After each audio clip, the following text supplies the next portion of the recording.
It was a late night. We had to wait a while for the Guardians, but it was a good night and worth staying up for. Chase DeLauter puts his name into the record books for a good reason and has us all hoping for October already on March 26th. Tanner Bibee of the Guardians, and you're listening to Locked On Guardians. You are Locked On Guardians, your daily podcast on the Cleveland Guardians. Part of the Locked On Podcast Network, your team every day. Hey, Guardians fans, how did you sleep? Did you lose a lot of sleep? It's okay. It was worth it. I know I did, but it was more than worth it. The Cleveland Guardians are 1-0, and Chase DeLauter has our hopes and dreams riding high. What's up, everybody? This is Justin Lada from Locked On Guardians, your only daily podcast on the Cleveland Guardians, covering your team every day from the majors, the minors, the draft, and everything in between. I've spent almost 20 years covering this team in the minor leagues, and I've been hosting the show for 4 years with my friend and coach, Jeff Ellis, who did not make it to stay up tonight because he's a teacher and all that kind of stuff. But hey, this episode of Locked On Guardians is brought to you by Only This Show 26. Visit MLB.theshow/LockedOn. Use code LOCKEDON to unlock a pack for use in Diamond Dynasty. Available now on PlayStation 5, Xbox Series S and S, Nintendo Switch, and it's rated E for everyone. Stay tuned for later in the episode for our top 100 MLB highlight. Later on in this episode, we're going to get into slight changes to this series, pitching matchups, and look ahead to the rest of the series. Plus, we'll dive into the Clippers' first weekend of action down in AAA. A little bit, we'll cover the minor downside of the Guardians' season opening win, of course, the health of Tanner Bibee's shoulder, and Stephen Kwan's strange at bats. But first, wow. In the words of Dennis Eckersley, wow. Chase DeLauter making history for a good reason. That was worth staying up for. Am I wrong? I'm going to be full disclosure here. I'm recording this at 1:26 a.m. on Friday morning for the DeLauter debut. The question is, how soon will Chase DeLauter get to 20 home runs? I've got a countdown going on Twitter already. We're 2 down, 18 away. He might get there before the All-Star break as long as he can stay on the field. It is pretty fun. And I want to point out, this is why you take the risk in the 2022 draft. It's one game, so we're not going to sit here and say, well, it's perfect, everything's good, because obviously he's got to stay on the field. We know the history. We had a chat with the insiders on Wednesday evening before the season started, and a lot of good points were made that Chase DeLauter's injury history, if it was still a foot, that would be bad. He's had a foot. He's had a hamstring. He's had a core muscle injury. He's had a broken hamate issue. That hamate can't hurt again because it was removed in surgery. None of these injuries are connected. Now, yes, your body may not hold up because you compensate for one reason or another. But, it's not a constant foot injury. It's not a constant soft tissue injury. But that aside, forget the injury for a moment. We don't need to talk about that because Chase DeLauter had 5 at-bats. He had home runs in 2 of them. The first player in Guardians franchise history going back 125 years or whatever it was, 1901, 125 years to do that. 2 home runs in his MLB debut. And this is why you take the gamble on hitters like Chase DeLauter in the 2022 draft, because the Guardians are picking 16th. And coming into that year, remember, Chase DeLauter was considered a potential 1-1 talent, okay? Obviously, he went to James Madison Small School. You know the story behind that. And then he had the foot injury. He struggled against Parker Messick and I think it was Bryce Hubart of Florida State that year. And that was like the only really good competition he faced. So he struggled those games. Then he had the foot injury. So he dropped on the board. And, he wasn't going to go 1-1. Like, you had a couple of high school players that were really good in that draft. At least I should say they were really hyped. Yeah, Jackson Holliday, Drew Jones, people like Elijah Green. There were a lot of players in that draft that were going to go ahead of him, but there were some bad ones picked ahead of him too. We're only 2026, so I'm not going to sit here and declare anybody a bust either. But Chase DeLauter goes 16th in that draft. And the reason the Guardians take a player like Chase DeLauter 16th, because of the data, right? We knew that he was elite at not chasing. He had good at-bats. He had power. Even though the swing looked goofy, he had the foot injuries, didn't play against good competition. They believed in the bat. But picking 16th, if you've got a player that has, at least conversation for 1-1 talent, let's say even the top 10, he's a top 10 player. The Guardians, outside of the Travis Bazzana pick, do not pick in the top 10. They won the lottery with minuscule odds that year. They don't get a chance to pick players with the talent of Chase DeLauter that often. And this is why you do it. It's game one. I'm not going to sit here and say, well, he's in the Hall of Fame. He's going to be on pace for like 64 homers, and he's going to get to 20 by the end of April, and I'm going to rub it in Jeff's face. Even though I do think I'm going to be right. I have a countdown, like I said, on Twitter. But this is why you take the gamble, because you don't get access to talent like that down the board. And let's go ahead and look real quick who went after Chase DeLauter is also important. We have Justin Crawford, who won a pick later, who a lot of people thought Cleveland would like. He's just now debuting in Philadelphia too, and he's really more of a speed defense type center fielder who can't get the ball in the air. Cam Collier is below him, still in Double-A. Daniel Susac at 19, a Rule 5 pick. Owen Murphy hasn't made it yet. Cole Young, who played in this game, 21. Cooper Zerpe, Brandon Barriera, Mikey Romero, Spencer Jones at 25. Noah Schultz was a good one. None of those guys have made it yet. And a lot of those guys outside of Schultz, look kind of iffy. Eric Brown hasn't made it. I like Drew Gilbert, but you're not taking him at 16. Xavier Isaac hasn't made it. Reggie Crawford looks terrible. Sterling Thompson has made it. Sal Stewart looks good. The Guardians have taken Justin Campbell at 37, but Dylan Beavers looks solid. Landon Sims, J.R. Ritchie, great prospect. Thomas Harrington looks okay. Jordan Beck has made it. Robbie Snelling, but none of those players I mentioned have any of the hype of Chase DeLauter. Maybe outside of Justin Crawford. You could talk what you want about Spencer Jones, but the guy has not proven in the minor leagues that he can make enough contact to be an impact player in the majors. Chase DeLauter's only flaw was that he keeps getting hurt, weirdly enough. That's the only flaw he's got in his game. He had a home run in his first at bat. He had a huge home run later in the game. He had a really good single off of Gabe Spire. And that single off Gabe Spire, a lefty, led to Jose Ramirez's double that put the Guardians back on top 5-3. And by the way, DeLauter scored from first, no problem. And just having somebody in front of Jose Ramirez like Chase DeLauter, like I need to go look at the lineups. Like we've sat through who hitting in the 2-hole the last couple of years. We've tried Manzardo and Fry. That kind of worked. Like there was Tyler Freeman, Angel Martinez, Ahmed Rosario over the years, which I'm not going to go back to the Ahmed Wars, honestly. But like I think since the departure of Francisco Lindor or Michael Brantley, this team has not had a number 2 hitter in front of Jose Ramirez that just looked like a natural fit that really lengthened the lineup and really allowed Jose to have runners on in front of him. And DeLauter ran really well. I'm going to go find the speed on there. I guess we'll get some StatCast data later on the running metrics, but I'm not worried. He looked fine running. Having that number 2 hitter in front of Jose Ramirez like Chase DeLauter, because he gets hits, because he has power, you have to respect him. And you've got to respect the fact that Jose Ramirez is behind him and he can draw walks. He had a great at bat. The one at bat he struck out against Logan Gilbert on, he went from 0-2 to 3-2. And I had said before he even struck out, what a great at bat. Like you wouldn't know that was Chase DeLauter's 3rd professional major league game. 2 in the playoffs, 1 now. You would think it's his 300th, and I don't think he's even played 300 games going back to college. Like his last 2 years, he's played 80 something. Just looks like he fits. And that's what he said, in the exhibition game against the Diamondbacks. Chase DeLauter just fits in that 2-hole, and he proved it. The guy's got such a slow heartbeat. Like said, he's not nervous, just wants to go out there and play and have fun. And that's what he did. This is the guy we've been all waiting for. We can hope and dream. The data is there to support. As long as the Guardians can keep him on the field, have a good plan for him, good things are going to happen. I know we're going to ride high over one game. Like if it was bad, we'd overreact or overreact. If it's good, we overreact.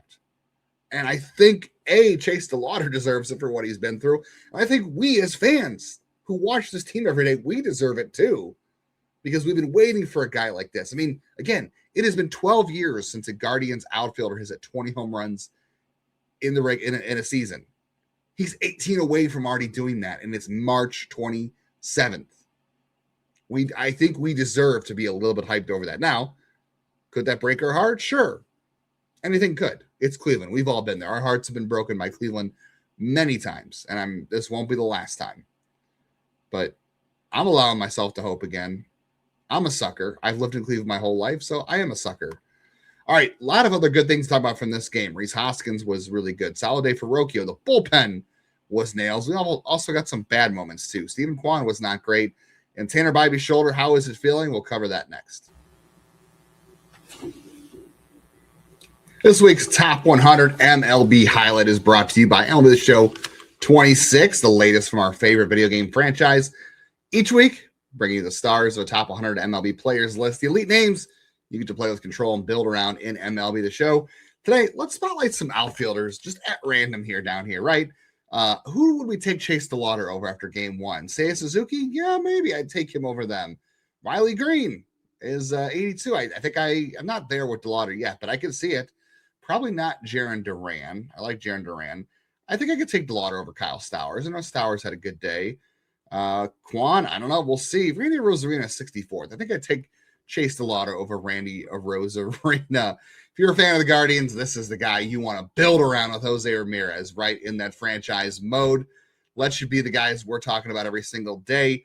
This week's MLB Top 100 highlight for MLB The Show 26, where you can play and manage and build your favorite players and teams. If you love talking baseball, you're going to love MLB.theshow/Locked On. Code Locked On to use a pack in Diamond Dynasty for free. Available now on PlayStation 5, Xbox Series S and X. Nintendo Switch is ready for everyone. Opening day for MLB baseball is here, but the tournament's still going on. One of the best times of the year, honestly, on the sports calendar. You got brackets, buzzer beaters, upsets, frustration, but you can turn your head to baseball a little bit. But it's nonstop action, honestly, all day.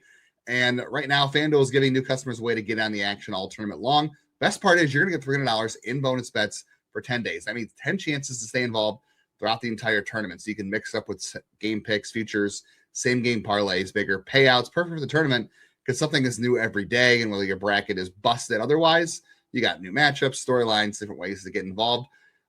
Chase DeLauter, Rookie of the Year odds, plus 500. He is second to Kevin McGonigal. So if you didn't cash in those odds to start, well, you might have missed out on the best odds you could have had. Visit FanDuel.com today to sign up. That's FanDuel.com to get in on the action.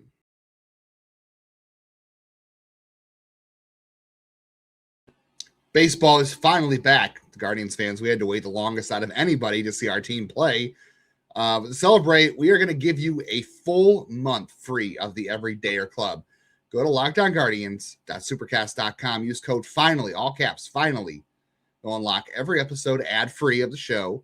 You get access to our private listener group chat, and you tap the link in the show notes to learn more. Again, use code FINALLY to claim a free month. And I will tell you, the group chat was popping off all game long from everything that happened in this game. You want to be over there too. And if you're not into the group chat thing, maybe just want to get some news sent to your phone, you can also go to joinsubtext.com/LockedOnGuardians. You get text sent to your phone about updates during the game, and you can text me all your thoughts going on during the game. We can react to it together. It's a fun time. We had a nice insiders chat the other night too on Wednesday that went till 11 o'clock. So that was a lot of fun. That's up in there's a Google Drive that you have access to if you want to go back and listen to that. If you want to sign up, you can hear all the things we talked about there that we couldn't talk about on the air and just go back and forth and have a really good time. One more note on Chase DeLauter, our savior, our Lord and Savior. The seventh player in MLB history with 2 home runs in his first regular season game. Some interesting names on this list. Not exactly a who's who of great names, but we've got Trevor Story, solid. JP Arencibia, okay career. Mark Quinn, Burt Campaneris, Bob Neiman, and Charlie Riley. So 7 players have done that in baseball history. Baseball's been going on a long time. And those players, they're not all great, but they're good, and it's not a bad thing. And shout out to Sarah Langs for that information. Nobody loves baseball more than Sarah Langs. Nobody celebrates the game better than her. Let's get into the not so good things. So I guess we'll update Tanner Bibee's shoulder issue to start. Stephen Vogt after the game didn't seem to be too concerned about it. They said the testing, the range of motion.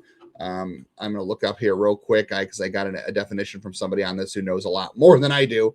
Test the mobility, degrees of strength, pulling and pressing to make sure the inflammation doesn't weaken the arm. All the testing came back strong, according to Stephen Vogt on all that. Seems to think he's going to be okay with the right shoulder inflammation. Was not cramping like we thought, but so Tanner Bibee seems to be okay. They're going to probably have to see how he feels the next couple of days, how he responds when he comes in. I'm not a doctor, so I'm not going to sit here and say, I know exactly what's going to happen because he could show up tomorrow and it could be sore. Show up tomorrow, it could be nothing. Could miss a start or two, could miss a couple months. We really don't know. So I'm not going to speculate other than to say shoulder injuries stink, and it's best to be as precautionary as you possibly can. But Tanner Bibee, while we're on the subject, I know a lot of people were saying, oh man, the solo home runs, he's every time with the lead, he was giving up a solo home run. Like, this is a good Mariners lineup. They're going to punch back. This is a team that was so close to the World Series a year ago. They're my World Series pick for this year in terms of getting there from the AL. He had 2 walks. None of the walks hurt him. He gave 3 solo home runs. You give 3 solo home runs in 5 innings, 6 innings, 7 innings, you're going to be in a lot of ball games. You're going to win a lot of games. Now, I know the Guardians scored 6 runs in this game, so that's good. There might be nights where they score 2 or 3, and it might not be enough, but you're never really going to get hit too hard with solo home runs, unless you give up 4 or 5 of them. He gave 3. That keeps you in the game. I thought he was good. Otherwise, though, that last at bat against Cal Raleigh, he really buckled down. He had the 2 fastballs high in the zone to blow by Cal Raleigh. He needed that so badly in that inning, because that was kind of the end of the line. It was the end of the line for him because he didn't face another batter when he came out. But we saw a nice uptick on the fastball on the induced vertical break, which is basically defying gravity. Like, naturally, when you throw from the mound, the ball is going to go down. That's just how gravity works. So induced vertical break is how many inches you can avoid basically coming down to the batter. So I always reference Garrett Cole, who's always consistently in the 20 inches mark, which is considered to be good. Some guys have a little bit higher, but 20 is a great mark. Tanner was at 18. Last year, he was at 15. And I know over the offseason, that was a big thing for him too, because he needed better quality metrics on the fastball. He did give a home run on the 4-seam. All of his home runs in this game were off the fastball. It was 4-seam, sinker, and cutter. The cutter, was in the middle of the plate, not great. The one off the sinker from Dominic Canzone came right after a 4-seam fastball. That's just bad sequencing. You can't throw a hitter with that kind of power and a left-hander low and in a sinker after a 4-seam fastball or whatever it was. You just can't. That sequencing can't happen. You can't do velocity like that. But the changeup was fantastic. He racked up 15 whiffs overall, 7 from the changeup, 4 from that cutter that was just taking off. Stuff was good. He bared down when he needed to. I thought after that first home run, lead off the game, he was really good. And that he got ambushed. That's what he did a year ago, and he's got to fix that. But I thought overall he pitched really well, and let's just hope that he wakes up on Friday morning and the shoulder feels good and they don't have to miss a start. And even if they do, the Guardians are off on next Thursday. So I know he would have to pitch Monday, so they don't have off days. So Thursday, no, he'd pitch Tuesday, Friday, Saturday, Sunday, Monday, Tuesday. He'd pitch Tuesday. The Guardians don't have any off days, so actually they wouldn't be able to skip his start, I don't think, unless they shuffle things somehow at this point. But hopefully they don't have to, so we'll see what happens. On the other end of the spectrum here, Stephen Kwan, just some really bad at-bats overall, I thought. The 2 strikeouts, he challenged a bad one early on that I didn't think was worth challenging, especially in that situation. And then there was some late. The strikeout he had late, he didn't challenge. I think that's because he already used one and blew one, and he became hesitant. And that's something I think is worth watching throughout the year. I wonder if a lot of players will be a little bit gun shy if they lose their first challenge early in the game. If later on they're more hesitant to challenge. I was surprised. It was the 7th or the 8th inning. I think it was the 8th inning, where Cal Raleigh against Eric Sabrowski did not challenge a strike 3, which was really close. The Mariners didn't use any of their challenges, which was really bizarre. So I wonder if guys will be hesitant to challenge late in the game if they have a situation early in the game where they lose one, and they want to be careful. Bo Naylor got the Guardians' first challenge of the game right. He got one overturned for Tanner Bibee in a strikeout. That was huge. That was really fantastic. So we'll see what happens there. But yeah, Stephen Kwan, a lot of pop-ups too, and that was something that he had a lot in spring training too. He worked on his bat speed, and he was pulling off the ball a lot. He was popping up a lot to left field, and the at-bats in this game were just not great. Thankfully, Chase DeLauter, Jose Ramirez came through. Rhys Hoskins, $1.2 million. Give it to him. It's perfect. Works already. 3 for 3 with a double and a walk. I mean, did everything you asked him to. Definitely can't run the bases. We saw that. He's going to be a base clogger, but that is what it is. Daniel Sheeman had a great double in this game. Bryan Rocchio had really good 2 solid hits in this one, and 2 RBI. Ramirez got his late hit after some bad at-bats. Angel Martinez looked bad. I'm trying not to bring up all the bad. I got to get to the bullpen because I know there were some questions about bullpen usage, but Sean Armstrong got ambushed too, but some really good moments in the bullpen in game one. We'll talk about the rest of that. We'll get into the rest of the series, why this is going to be a battle all weekend long. And then we also have to get into the Clippers, who start their series tonight in AAA. More to come on today's Locked On Guardians. What if sports were traded like markets? Now you can put your sports IQ to work in real time with Robinhood prediction markets. It's not you against the house. It's you participating in a live market. You can buy or sell your positions live all game long. You can use your sports knowledge in the moments that matter. Robinhood prediction markets changes the game. It's people moving the action. So when the momentum shifts, you can shift with it. I always knew the game. I never really had a dynamic way to apply that knowledge. I actually take part now live in a market that's powered by people. You're no longer just a spectator. Play by play, you get to decide. Trade every play with Robinhood, now available across the U.S. Download the Robinhood app now to begin. Futures and cleared swaps involve significant risk and is not appropriate for everyone. Event contracts are offered by Robinhood Derivatives LLC, a registered futures commission merchant and swap firm. And we know that there's no place for workplace chaos. Deadlines are stacking up, your inbox is overflowing, and that one position you got to hire for, it's still open, and that puts the pressure on you. You need the right hire, and that's a job for Indeed Sponsored Jobs. It's going to help you actually reach people who fit what you're looking for with the skills, experience, and locations. So you're not just hoping the right candidate somehow stumbles across your post. And the minute we've been talking, there have been 27 hires on Indeed, according to Indeed data worldwide. So you can spend less time searching, more time interviewing candidates. Check all your boxes with Indeed Sponsored Jobs. Yes, that's right. Less time, more results, less stress. When you need the right person to cut through the chaos, it's a job for Indeed Sponsored Jobs. Listeners of Locked On Guardians, you get a $75 sponsored job credit to help you get the job the premium status that it deserves at Indeed.com/podcast. Go to Indeed.com/podcast right now. Support our show by saying you heard about this on Indeed at the podcast. Indeed.com/podcast. Terms and conditions apply. Need to hire. That's a job for Indeed Sponsored Jobs.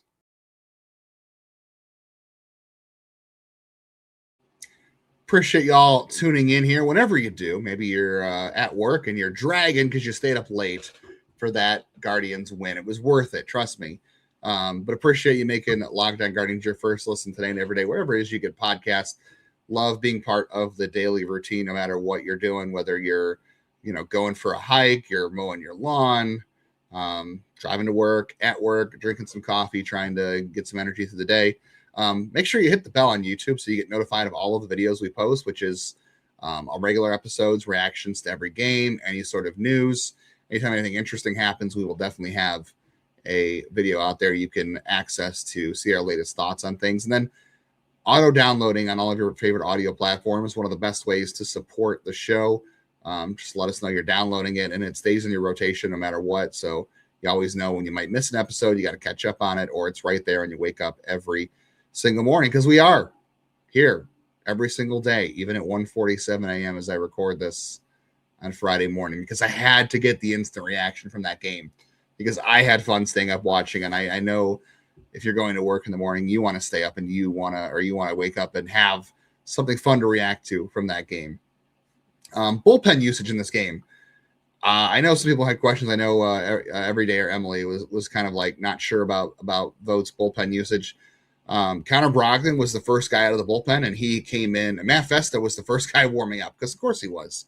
When Bibee started to labor a little bit in the fifth inning at the end, because Matt Festa is that guy. He's the first guy up. He didn't come in though. Connor Brogdon did, and I thought Connor Brogdon was absolutely fantastic. I mean, for a guy who came in and had as much time as needed to warm up on the mound because Bibee was coming out, couldn't have asked for more out of him. 4 fastballs, 4 swings, 6 fastballs, 4 swings, 4 misses. Nobody made contact with the fastball against him. 94 miles an hour. Had a cutter and a changeup, but he was just great. He was good. Like, you couldn't ask any more from him. Sean Armstrong, I know he got jumped a little bit there when he came out his first time. That first fastball he threw to Dominic Canzone, same location that he homer off Tanner Bibee. So maybe we don't throw Dominic Canzone, Ohio's own, by the way, a fastball low and in. Maybe we just don't do that going forward. Okay. Maybe Bo Naylor learned from that. I hope he learned from that. But after that, Sean Armstrong was good. And then he only let Armstrong face 3 batters, which I think made sense because it's the first game of the year. You want to be careful.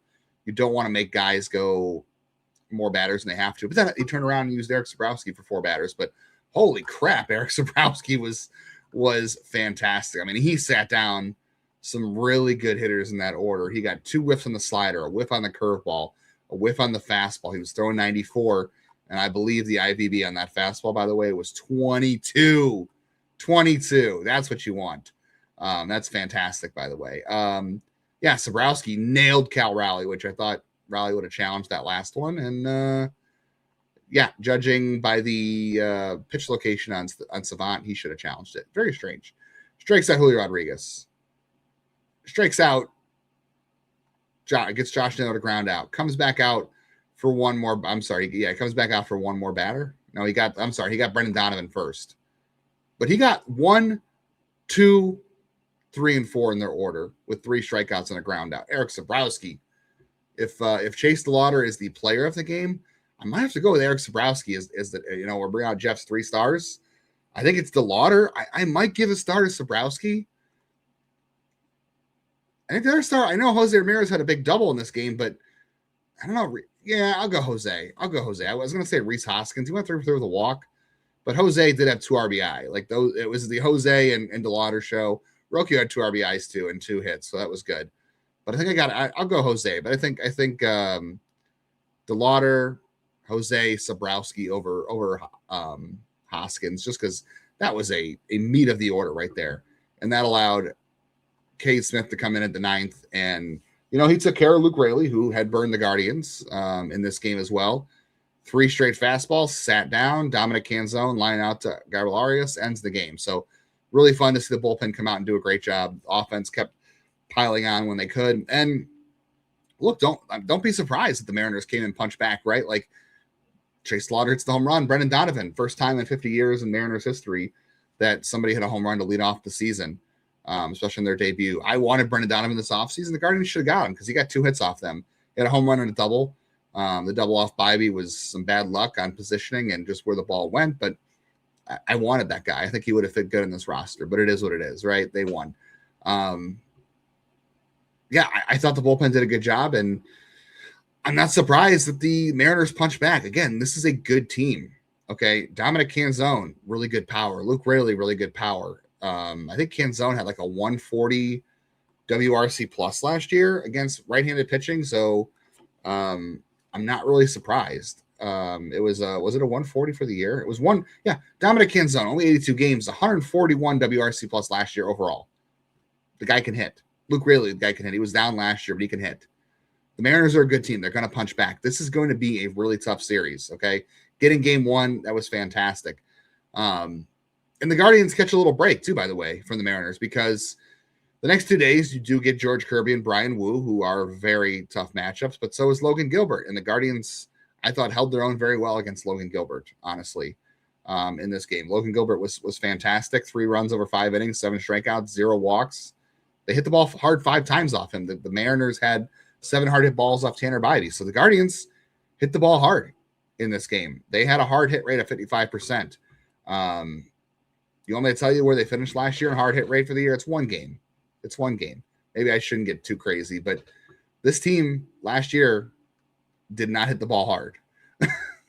We know that. It's been like that for a while now. They have not been a team that hits the ball hard, but tonight they absolutely did that. Let's see.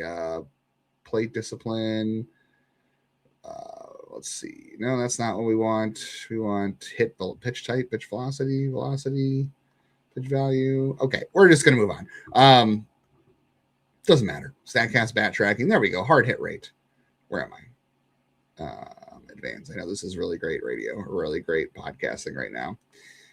Hard hit rate last year, the Guardians were dead last at 35.8%. In this game, 55.6%. That would have put them number 1 last year in baseball above the Yankees. So won't happen every day, but hey, they did it off Logan Gilbert and a good Mariners bullpen. You should feel good about that. The nice thing, though, is that you're not going to see Luis Castillo on Sunday. It is now Emerson Hancock, who's a much better matchup for the Guardians, for anybody, really. Emerson Hancock has not had a lot of MLB success. So you get a little bit of a break there, which is nice. So actually, Sunday is Emerson Hancock. Monday against the Dodgers is Roki Sasaki. So back-to-back days, you have Roki Sasaki, who is a mess right now. And then you get Emerson Hancock, who is, maybe he'll be good, but certainly not as good as Luis Castillo. So you'll take the break there. But this is going to be a tough fight. Gavin Williams on Friday versus George Kirby should be a fun one. Cantillo and Bryan Wu will be a tough matchup. And then you got Ciccone on Sunday. They flipped Ciccone and Cantillo. Originally, it was going to be Ciccone on the 28th on Saturday, but now he's going to go Sunday so they could split up Cantillo and Messick and not have two lefties back-to-back against the Mariners in back-to-back games. We'll see if that continues all year, but I think that's the right move. So this is going to be a battle the rest of the series. Trust me, this could be a playoff preview. I mean, everybody was saying that. I wouldn't be surprised. We'll see. Let's wrap things up on the note of Columbus. So the Clippers, if you haven't paid attention, the minor league season starts tonight as you're listening to this. Clippers are in Iowa. It's not heaven, but it's Iowa. Ryan Webb's getting the start in that one. And then Saturday, you get Rorik Maltrud, who was at Akron last year, who was an undrafted free agent. Kind of surprised he's in AAA, but kind of a filler arm, honestly. On Sunday, you get Yorman Gomez. So Yorman Gomez, a little bit of a surprise there, starting the year in AAA. Yorman Gomez only, I believe, I want to say he pitched only a handful of games in AA last year. Was he in AA all year last year? I don't think he was. He only pitched 10 games in AA a year ago. 17 of them were in high A. So he pitched 27 games a year ago, only 10 of them in AA. So he's starting the year in AAA. Maybe he won't continue there, but he's on the 40, so maybe they want to do it that way. So I'm kind of surprised by that. The roster for the Clippers, I believe, I haven't seen it be finalized yet. Like, there's still some things on their website that look weird because there's still some guys in that roster that don't make sense being there. So we'll see what happens. But Stuart Fairchild has accepted his assignment to AAA. Obviously, Nolan Jones did. Their website's saying Angel Hanao is their shortstop. I don't know if that'll stay true. But Dom Nunez, Cooper Ingram, Cody Huff are there.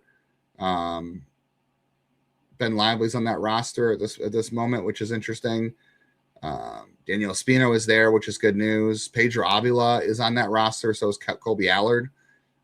Those two are supposed to be stretched out as starters too, because Davenport's out. So if I had to read the tea leaves, that you have Ryan Webb, Rorik Maltrud, and Yorman Gomez as the first three starters, then you're going to have Nikhazy, and then you're talking about Allen and Allard and Avila. That's 7 guys. So someone's going to go to AA, probably Maltrud, I would guess. But that tells me that Daniel Espino is probably in the bullpen, is what I would guess. He's on the roster. I know he's in Columbus, so that tells me he's probably in the bullpen just based on how they're treating the rotation to start the year. So check that out. I'll be watching that on Friday before the Guardians game because I believe they start at 8 and the Guardians don't start until 9:45. Speaking of that, if you made it this far to the end, maybe you already know Guardians are on Apple TV Friday night, so be aware of that. And then on Sunday, they're on Peacock, so be aware of that. And that is a 7:20 start on Sunday night, so a night game on Sunday. So you get 2 Guardians TV games, you get 2 non-Guardians TV games the first weekend. If you bought the MLB TV package, not just the Guardians package, you do get access to MLB TV, so you can watch the Clippers against Iowa on Friday night at 8 o'clock. They come home on the 31st. We'll have more minor league coverage on Monday, I'm sure. But we'll also wrap up the weekend when we get back on Monday, Jeff and I together. We'll talk about how the rest of this Mariners series played out. Again, it's going to be back and forth, the whole series, trust me. It was back and forth this entire game. I feel like that's going to be like that the entire series. Appreciate y'all tuning in to Locked On Guardians. Again, subscribe and follow us on all the platforms. Download, hit the bell on YouTube. If you've never missed an episode of the Everydayer Club, check out lockedonguardians.supercast.com. It's an ad-free episode of the show every day. Members only Discord access. As I said before, you can use the code FINALLY for a free month. So check all that out as well. Thank you all for tuning in, all your support all week. It's been phenomenal. And get some sleep and enjoy baseball. It's back. We made it to the offseason. This game, for the most part, couldn't have gone any better other than, the Tanner Bibee thing. We'll see what happens in the morning. We'll get that news out to you when it comes out, when we get more news. But in the meantime, now get some sleep, get through your Friday and watch baseball, do it all over again. And go, Guardians, go. Chase DeLauter. Chase did it.